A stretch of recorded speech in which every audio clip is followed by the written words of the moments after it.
Ang pagbasa mula sa aklat ng Isaiah, chapter 53, verse 3 hanggang 12. Hinamak siya ng mga tao at itinakwil. Nagdana siya ng hapdi at hirap.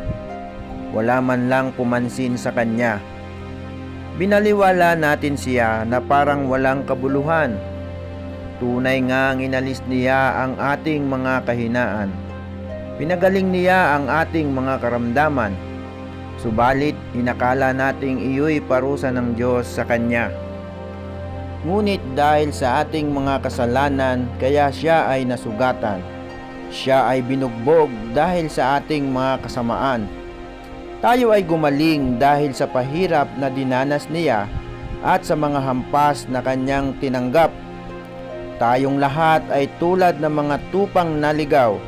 Nagkanya-kanya tayo ng lakad, ngunit ipinataw ni Yahweh sa kanya ang kaparusahang tayo ang dapat tumanggap.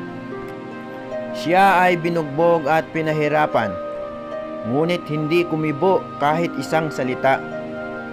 Tulad ay tupang nakatakdang patayin, parang korderong hindi tumututol kahit nagupitan, at hindi umiimik kahit kaunti man.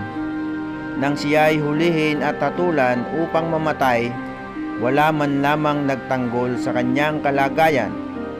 Siya ay pinatay dahil sa sala ng sangkatauhan. Siya ay inilibing na kasama ng masasama at mayayaman.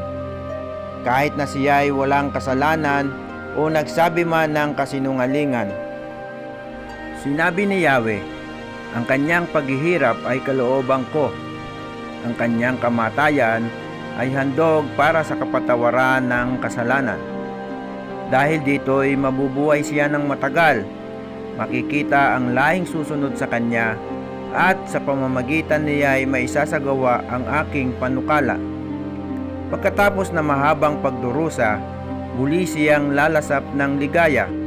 Malalaman niyang hindi nawala ng kabuluhan ang kanyang pagtitiis. Ang tapat kong lingkod na lubos kong kinalulugdan, ang siyang tatanggap sa parusa ng marami, at alang-alang sa kanya, sila'y aking patatawarin. Dahil dito, siya'y aking pararangalan kasama ng mga dakila at makapangyarihan, sapagkat kusang loob niyang ibinigay ang sarili at nakibahagi sa parusa ng masasama. Inako niya ang mga makasalanan at idinalangin sila'y patawarin. Kung nais mong tanggapin si Jesus bilang tagapagligtas ng iyong buhay, sumunod ka sa panalangin ito. Ama naming Diyos na makapangyarihan sa lahat, na siyang may gawa ng langit at ng lupa, nagpupuri at nagpapasalamat po ako sa iyong kabutihan at sa wagas na pag-ibig mo sa amin. Alam ko pong ako'y makasalanan simula nang ako'y nagkakaisip hanggang sa mga sandaling ito.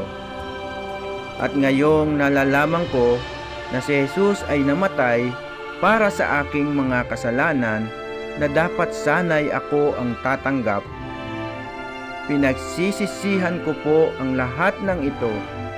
Patawarin mo po ako sa lahat ng aking mga pagkakamali.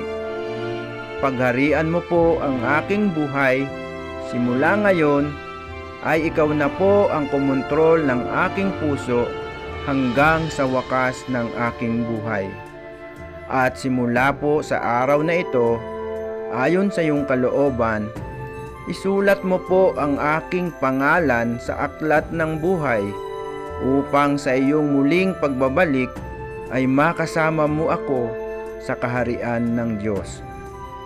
Ito po ang aking dalangin sa makapangyarihang pangalan ni Jesus na aking Panginoon at tagapagligtas ng aking buhay. Amen.